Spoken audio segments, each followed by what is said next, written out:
Hello students, आज मैं start करने जा रही हूँ एक एल्केन्स का topic physical properties. Physical properties of alkanes में कुछ पर्टिकुलर पॉइंट्स को डिस्कस किया गया है। सबसे पहले तो आपको पता होना चाहिए कि फिजिकल प्रॉपर्टीज़,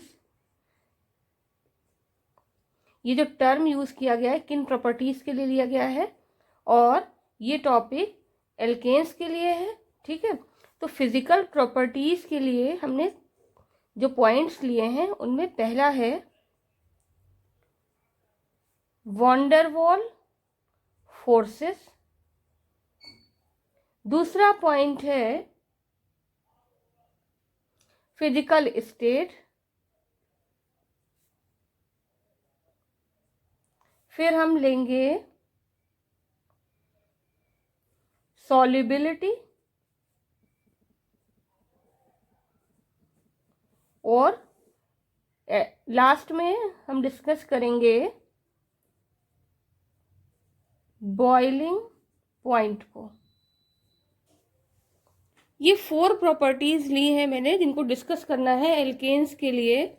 तो जो एल्केन्स हैं, अगर आपको याद है तो एल्केन्स ऐसे हाइड्रोकार्बन्स हैं जिनमें कार्बन कार्बन के बीच में सिंगल बॉन्ड प्रेजेंट है। तो इसको कुछ एग्जाम्पल यहाँ लिख लेते हैं डिस्कस करने के पहले। CH4, C2H6, C3H8, C4H10 and C5H12। ये मैंने कुछ एग्जाम्पल्स लिए। अब इनके लिए सबसे पहले बात करते हैं वॉन डेर वाल फोर्सेस की। तो यहाँ पर मैंने लिख लिया van der Waals forces. Van der Waals forces specific type के फोर्सेस हैं जो नॉन पोलर मॉलिक्यूल्स में होते हैं। Non polar molecules have these forces, क्योंकि जहां आयनिक कंपाउंड होते हैं, आयनिक कंपाउंड में आयनिक बॉन्ड की वजह से इलेक्ट्रोस्टैटिक फोर्स ऑफ अट्रैक्शन, उसी तरह से जो नॉन पोलर मॉलिक्यूल्स हैं उनमें वॉन डेर वाल फोर्सेस होते हैं। और ये जो एल्केन्स हैं दीज आर नॉन पोलर। क्यों नॉन पोलर है? Because these are made by covalent bonding.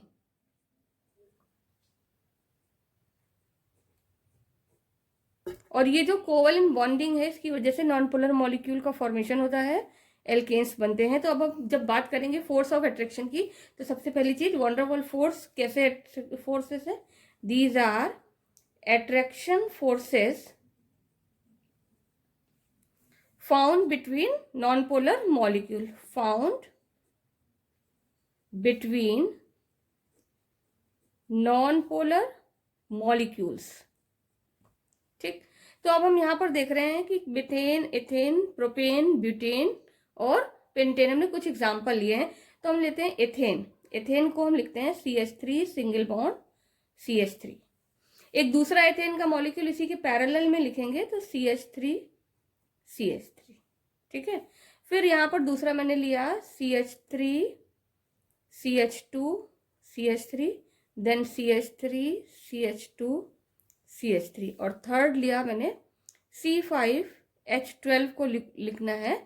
C5H12 के लिए लिखा यहां पर CH3 CH2 CH2 CH2 CH3, और दूसरी chain CH3 CH2 CH2 CH2 CH3। ये 3 लिए। ये हो गया पेंटेन, यहाँ पर प्रोपेन, और ये हो गया ethane.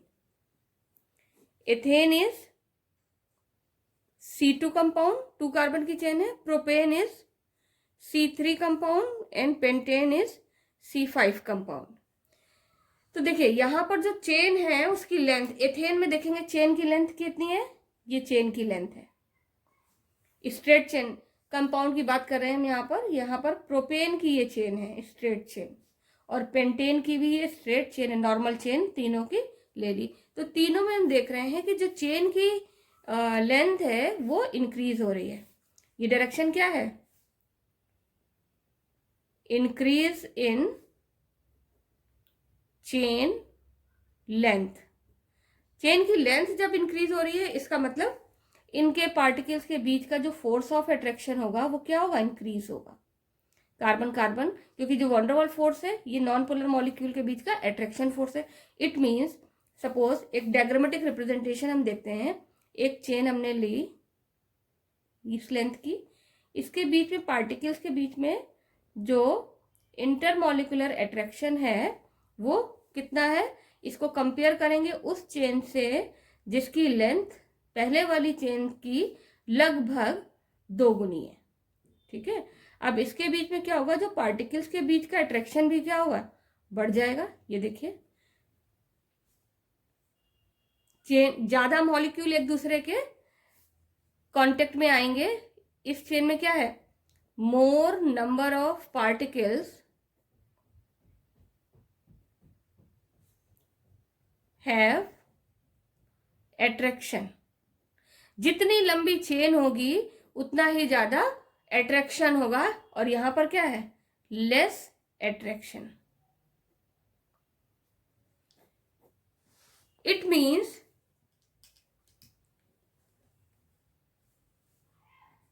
length of alkyl chain will decide van der Waal attraction। इसका दूसरा मीनिंग भी हो सकता है, van der Waal force in alkanes is directly proportional to the length of carbon chain. Carbon atom की जो चेन है हाइड्रोकार्बन में, वो जितनी ज्यादा लंबी होगी van der Waal अट्रैक्शन उतना ही ज्यादा होगा। यहाँ पर हम बात कर रहे हैं नॉर्मल चेन की। ठीक है, यहाँ आइसो या नियो चेन की बात नहीं की जा रही है। तो van der Waal force of attraction उतना ही ज्यादा होगा चेन की लेंथ जितनी ज्यादा होगी। अब चेन की लेंथ ज्यादा होने से किस पे इफेक्ट पड़ेगा? फिजिकल स्टेट पे, जो यहां पर बताई गई है दूसरी property. It will decide what? Will affect physical state. कैसे? जब पार्टिकल्स के बीच में फोर्स ऑफ अट्रैक्शन ज्यादा होगा तो उसका बॉइलिंग पॉइंट इंक्रीज होगा। तो इसके लिए देखते हैं van der Waal अट्रैक्शन जब पार्टिकल्स के बीच में ज्यादा है, चेन के बीच में ज्यादा है, तो इसके लिए पॉइंट है हमारा more van der Waal attraction means more और high boiling point of alkane. और यही रीजन है कि C1 से C4 कंपाउंड मीन्स वो हाइड्रोकार्बन एल्केन्स, वो एल्केन्स जिनमें 1 कार्बन से 4 कार्बन तक की चेन है, ये इनकी फिजिकल स्टेट होती है गैस। C5 से C17 तक फिजिकल स्टेट लिक्विड, और C18 से एबव ये इनकी फिजिकल स्टेट होती है solid. It means maximum attraction. और गैसियस स्टेट में जो है उनमें least van der Waal attraction. अब यही रीजन है कि C1 से C4 गैस है, इसका मतलब मेथेन, एथेन, प्रोपेन, ब्यूटेन ये गैसेस है, लेकिन पेंटेन से लेकर के C17 तक के जो एल्केन्स है वो लिक्विड स्टेट में पाए जाते हैं। और ये कब कंसीडर किया गया कि किस टेम्परेचर पर? Eight 298 kelvin. 298 केल्विन टेम्परेचर पर ये फिजिकल स्टेट डिसाइड की गई है गैस, लिक्विड और सॉलिड के लिए। अब हम बात करते हैं सॉल्युबिलिटी की।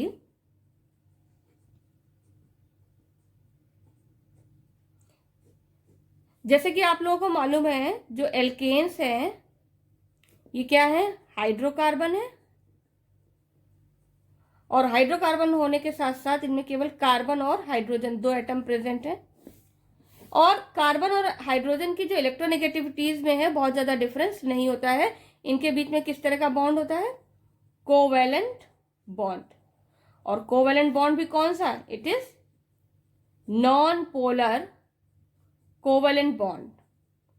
और ये जो नॉन पोलर कोवेलेंट बॉन्ड है इसकी वजह से जो एल्केन्स हैं ये कैसे हो गए, non polar molecule. It means these are not soluble in polar solvent, but these are soluble in non-polar solvent, soluble in non-polar or organic solvents।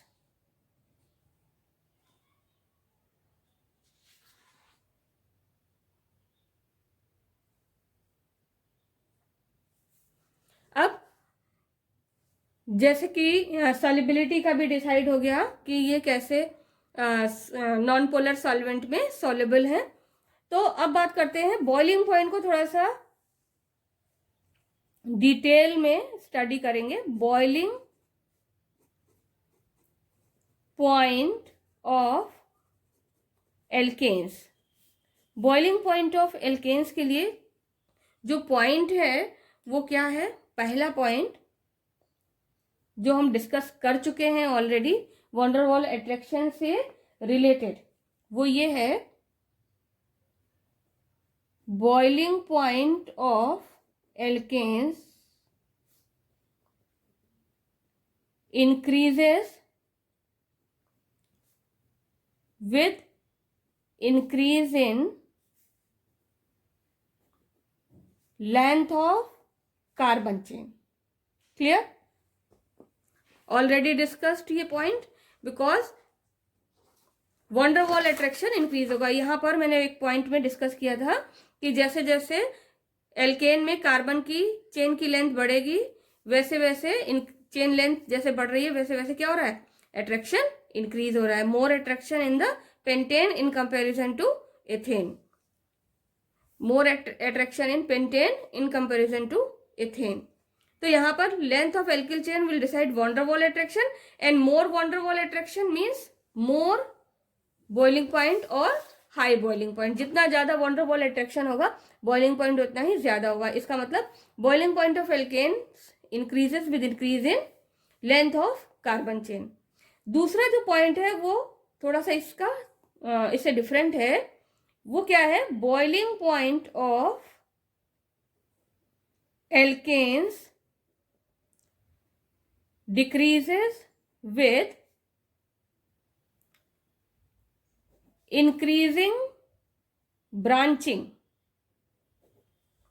अगर दो एल्केन को हम कंपेयर करते हैं और एक नॉर्मल चेन है और दूसरे में आइसो या नियो चेन है, मींस ब्रांचिंग है, तो दोनों के कंपैरिजन में ब्रांच्ड एल्केन का बॉइलिंग पॉइंट कम होगा। तो यहां पर मैंने जो पॉइंट लिया है वो ये है कि मैंने यहां पर एग्जांपल ले लिया फिर से C5H12 का, पेंटेन का। इट इज पेंटेन, और आप सभी लोगों ने इसके आइसोमर्स बनाए हैं। पहले के वीडियोस अगर आपने देखे होंगे तो उसमें आपको पेंटेन के आइसोमर्स मिलेंगे। तो पेंटेन्स के आइसोमर में क्या है, एन पेंटेन, आइसोपेंटेन और नियोपेंटेन, ये तीन है। तो यहां पर जो पेंटेन का जब डायग्राम ड्रॉ करेंगे तो इसको देखेंगे, इसके तीनों आइसोमर्स लेंगे। तो सबसे पहले मैंने लिया है normal pentane CH3 CH2 CH2 CH2 CH3, it is normal pentane. दूसरा डायग्राम जो है, दूसरा स्ट्रक्चर है CH3 CH single bond, CH3 ये ब्रांच में है, CH2 CH3, और फिर तीसरा स्ट्रक्चर लिया CH3 C और C के साथ CH3 and CH3. First one is N-pentane, second is isopentane. अब आपको देखना है इसमें होता क्या है, ठीक है. And third one is neopentane. ठीक. अब आइसोपेंटेन में चेन की लेंथ, नॉर्मल पेंटेन में चेन की लेंथ, आइसोपेंटेन में चेन की लेंथ और नियोपेंटेन में चेन की लेंथ. आप पहले तो चेन की लेंथ देख लीजिए. ये देखिए, जो नॉर्मल पेंटेन में है वो चेन की लेंथ ये है. आइसोपेंटेन में चेन की लेंथ थोड़ी छोटी हो गई, लेकिन उसमें क्या है, ये ब्रांच भी है. और जो नियोपेंटेन है उसमें चेन की लेंथ छोटी है, साथ ही साथ दोनों तरफ ब्रांचिंग है. अब दूसरा मॉलिक्यूल यहां पर हम लिखेंगे एन पेंटेन का CH3 CH2 CH2 CH2 and CH3. दो मॉलिक्यूल एक दूसरे के क्लोज में आएंगे, ज्यादा डिस्टेंस तक ये एरिया कवर करेंगे. यहां पर फोर्स ऑफ अट्रैक्शन इनके पार्टिकल के बीच में ज्यादा होगा, means more attraction. More attraction means more boiling point. जितना ज्यादा पार्टिकल एक दूसरे से फोर्स ऑफ अट्रैक्शन से जुड़े होंगे, उनको फिजिकल स्टेट उनकी चेंज करने के लिए हमें ज्यादा एनर्जी की जरूरत पड़ेगी और इसकी वजह से उसका बॉइलिंग पॉइंट भी बढ़ जाएगा. लेकिन जब हमने आइसोपेंटेन की बात की तो इसमें एक ब्रांच भी है. तो आइसोपेंटेन का जो दूसरा मॉलिक्यूल होगा वो कहाँ एकोमोडेट होगा, क्लस्टर में. यहाँ पर वो इसके बाद एकोमोडेट होगा, क्योंकि बहुत ज्यादा क्लोज नहीं जा सकता मॉलिक्यूल, इलेक्ट्रॉन्स के बीच का रिपल्शन भी होगा. तो यहाँ पर CH3 CH, अगला मॉलिक्यूल है ये CH3 CH2 CH3. अब देखिए यहां पर जो डिस्टेंस है दोनों के बीच की, ये देखिए दो चेन के बीच की डिस्टेंस, यहां पर ये डिस्टेंस थी, ठीक है, और यहां पर दोनों चेन के बीच की डिस्टेंस ज्यादा है, मोर डिस्टेंस. और फोर्स ऑफ अट्रैक्शन, डिस्टेंस ज्यादा होने पर फोर्स ऑफ अट्रैक्शन कम हो जाता है. फोर्स जब यहां पर इतनी ज्यादा चेन में के बीच में डिस्टेंस हो गई, तो इसका मतलब दोनों के बीच में क्या होगा, लेस अट्रैक्शन. तो इसका मतलब आइसोपेंटेन में less attraction between chains means decrease in boiling point. अब थर्ड स्ट्रक्चर देखते हैं. ये जो स्ट्रक्चर है वो किसका है, नियोपेंटेन का स्ट्रक्चर बना हुआ है. तो नियोपेंटेन का जो अगला मॉलिक्यूल होगा वो कहाँ आएगा, देखिए CH3 C CH3 CH3 and CH3. अब ऐसे में यहां से यहां दोनों चेन के बीच की जो डिस्टेंस है वो क्या हो गई, और बढ़ गई. यहां पर increase in distance between two chains, दोनों चेन के बीच की डिस्टेंस और बढ़ गई. और चेन के बीच की जब डिस्टेंस बढ़ेगी तो क्या होगा, डिक्रीज इन, पहले तो attraction, decrease in attraction and decrease in boiling point. अब ये सारी चीजें क्लियर हो गई कि किस तरह से चेन में ब्रांचिंग होने पर बॉइलिंग पॉइंट पे इफेक्ट पड़ता है. अब देखिए पेंटेन के ही तीनों आइसोमर्स हो गए. ये हो गया स्ट्रक्चर A, स्ट्रक्चर B और ये हो गया structure C. Structure A, B और C तीनों नियोपेंटेन, आइसोपेंटेन और नॉर्मल पेंटेन, इनको एक ऑर्डर में लिख लेते हैं. तो मैंने पहले लिखा है एन पेंटेन, आइसोपेंटेन और नियोपेंटेन. इन तीनों में जो डिक्रीजिंग बॉइलिंग पॉइंट का ऑर्डर है वो इस तरह से होगा कि सबसे ज्यादा बॉइलिंग पॉइंट किसका होगा, नॉर्मल पेंटेन का. Maximum boiling point among these three isomers, और नियोपेंटेन में मिनिमम बॉइलिंग पॉइंट होगा. जबकि ब्रांचिंग किसमें ज्यादा है, ब्रांचिंग ज्यादा है नियोपेंटेन में, और नॉर्मल पेंटेन में केवल स्ट्रेट चेन होती है. आप इस ऊपर के डायग्राम्स में देख भी सकते हैं. तो इस तरह से यहाँ पर ये क्लियर हो जाता है कि जो आइसोमर्स हैं किसी एक पर्टिकुलर मॉलिक्यूलर फॉर्मूला के, जो डिफरेंट आइसोमर्स होंगे, उनमें वो आइसोमर जिसमें ब्रांचिंग सबसे ज्यादा होगी उसका बॉइलिंग पॉइंट सबसे कम होगा, जबकि वो आइसोमर जो नॉर्मल चेन वाला होगा उसका बॉइलिंग पॉइंट ज्यादा होगा।